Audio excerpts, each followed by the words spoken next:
Question says, for a certain chemical reaction, variation in concentration, here this is natural log of concentration of reactant versus time, that is given in second, plot is given below. This is the given graph here. These are the questions asked. Option A says, what is the order of the reaction? In option B, it is asked that what is the units of rate constant K?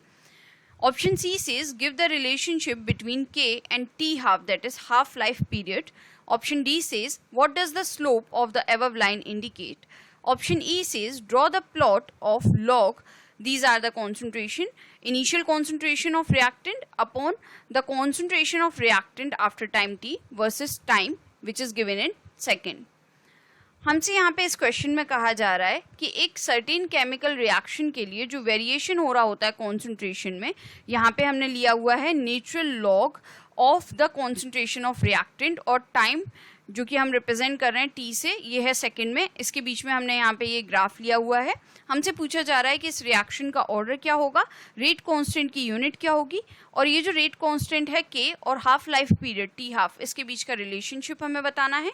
ये जो line यहाँ पे है, ये जो slope है, इसके slope की ये जो लाइन है ये क्या इंडिकेट कर रही है, और हमें यहाँ पे ग्राफ प्लॉट करना है आर नोट अपॉन आर, ये जो हमारी कॉन्सेंट्रेशन है, वर्सेस टाइम जो कि हमारा सेकंड में लिया गया है उसमें. तो यहाँ पे हम एक एक करके इन क्वेश्चंस के आंसर दे देते हैं. सबसे पहले ऑप्शन में हमसे कहा जा रहा है कि इस रिएक्शन का ऑर्डर क्या होगा. ये जो रिएक्शन होगी हमारी फर्स्ट ऑर्डर रिएक्शन होगी, क्योंकि ये जो प्लॉट होता है natural logarithm of concentration of a reactant, जिसको हम LNR से रिप्रेजेंट कर रहे हैं, ये concentration of R versus time T में अगर ये स्ट्रेट लाइन है with a slope of negative के, जो कि रिप्रेजेंट कर रहा है रेट कांस्टेंट को, तो ये जो हमारा ग्राफ है ये हमारा रिप्रेजेंट कर रहा है फर्स्ट ऑर्डर रिएक्शन को. इसको हम एक रिएक्शन की हेल्प से समझ सकते हैं. फर्स्ट ऑर्डर रिएक्शन के लिए, फॉर फर्स्ट ऑर्डर रिएक्शन ये हम यहाँ पे एक रिएक्शन मेंशन कर देते हैं, इक्वेशन मेंशन कर देते हैं, कुछ इस तरीके से होती है. So this is natural log of the concentration of a reactant. This will be equal to minus KT. यहाँ पे K रिप्रेजेंट कर रहा है रेट कांस्टेंट को, T रिप्रेजेंट कर रहा है टाइम को, जो कि हम यहाँ पे सेकंड में ले रहे हैं, plus natural log of initial concentration of the reactant, जिसको हम रिप्रेजेंट कर रहे हैं R नॉट से.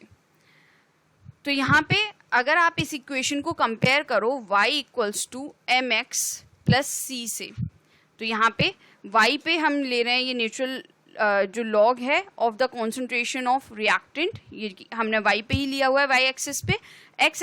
x जो एक्सिस है इस पे हम ले रहे हैं टाइम को, जो कि हमारा है सेकंड में. अब यहाँ पे ये जो c है ये रिप्रेजेंट कर रहा है इंटरसेप्ट को. तो यहाँ पे इस ग्राफ में अगर हम बात करें, इस ग्राफ को हम यहाँ पे बना लेते हैं. ये ग्राफ कुछ इस तरीके से है, टाइम t और natural logarithm of the concentration of reactant, जो कि हमारा x एक्सिस पे है, उसके बीच में इस तरीके से ये ग्राफ है, लाइक दिस. तो ये हमारा लीनियर लाइन है और इसका जो स्लोप होगा वो होगा माइनस के, रेट कांस्टेंट को ये यहाँ पे डिनोट कर रहा है, और इसका ये जो इंटरसेप्ट है यहाँ पे, जहाँ ये इंटरसेप्ट कर रहा है, यहाँ पे ये होगा, इसकी वैल्यू जो होगी इस पॉइंट पे ये होगी natural log of the initial concentration of reactant. तो ये यहाँ पे इस इक्वेशन को सेटिस्फाई कर रहा है. तो ये फर्स्ट ऑर्डर के लिए इक्वेशन है, तो दैट मीन्स ये जो ऑर्डर हो गया इसका रिएक्शन का वो हो गया फर्स्ट ऑर्डर. तो यहाँ पे हम मेंशन कर देते हैं ऑप्शन ए का आंसर हो गया first order reaction. First order reaction. Option B में हमसे कहा जा रहा है यूनिट क्या होगी रेट कांस्टेंट की. फर्स्ट ऑर्डर रिएक्शन के लिए रेट कांस्टेंट की जो यूनिट होती है, रेट कांस्टेंट के, इसकी जो यूनिट होती है वो होती है 1 अपॉन टाइम. अब हम टाइम ले रहे हैं यहाँ पे सेकंड में, तो ये हो जाएगी, मैं यहाँ पे इसको थोड़ा क्लियरली मेंशन कर देती हूँ, तो ये हो जाएगी सेकंड इनवर्स. इसके अलावा ऑप्शन सी में हमसे कहा जा रहा है गिव द रिलेशनशिप बिटवीन के and T half. T half जो है हम उसको बोलते हैं हाफ लाइफ पीरियड. तो अगर हम रेट कांस्टेंट और हाफ लाइफ के बीच में रिलेशन दें तो ये होता है K is equals to 0.693 upon t half. ये होता है फर्स्ट ऑर्डर रिएक्शन के लिए. तो फर्स्ट ऑर्डर रिएक्शन का जो रेट कांस्टेंट होता है उसके और हाफ लाइफ के बीच में ये रिलेशन होता है. ऑप्शन डी में हमसे पूछा जा रहा है कि ये जो स्लोप है इस लाइन का ये क्या इंडिकेट कर रहा है, तो स्लोप यहाँ पे इंडिकेट कर रहा है माइनस के को, तो यहाँ पे हम रिप्रेजेंट कर देते हैं दैट स्लोप है हमारा यहाँ पे माइनस के, यहाँ पे के रिप्रेजेंट कर रहा है रेट कांस्टेंट को। अब अगर हमसे देखें जो ऑप्शन ई में हमसे पूछा जा रहा है वो है कि हमें यहाँ पे एक ग्राफ प्लॉट करना है। यहाँ पे हमें वैल्यू गिवन है, इसको हम यहाँ पे प्लॉट ही कर लेते हैं, ये सॉरी हम यहाँ पे इसको मेंशन कर देते हैं लाइक दिस। एक्स एक्सिस पे हमें रखने को यहाँ पे कहा जा रहा है लॉग, ये है initial concentration of the reactant upon the concentration of reactant after time T, और यहाँ पे लिया जा रहा है टाइम टी जो कि है हमारा सेकंड में, और यहाँ पे ये हो जाएगा 0। तो ये जो हमारा ग्राफ होता है इस केस में ये होती है एक स्ट्रेट लाइन। इसको भी आप एक इक्वेशन की हेल्प से समझ सकते हो। फर्स्ट ऑर्डर रिएक्शन के लिए जो रेट कांस्टेंट होता है वो होता है K is equals to 2.303 upon T log R0 by R।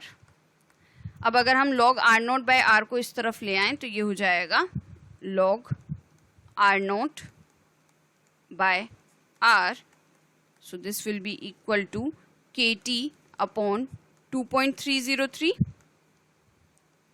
इसको हम कुछ इस तरीके से रिप्रेजेंट कर सकते हैं log R0 by R, so this will be equal to K upon 2.303 into T।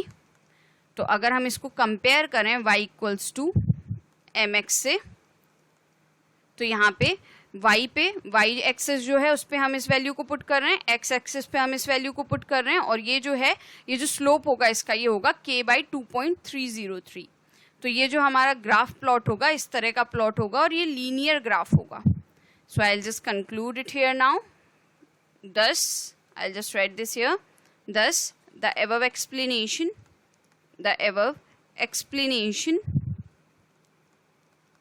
is required answer. I hope you understood the explanation. Thank you.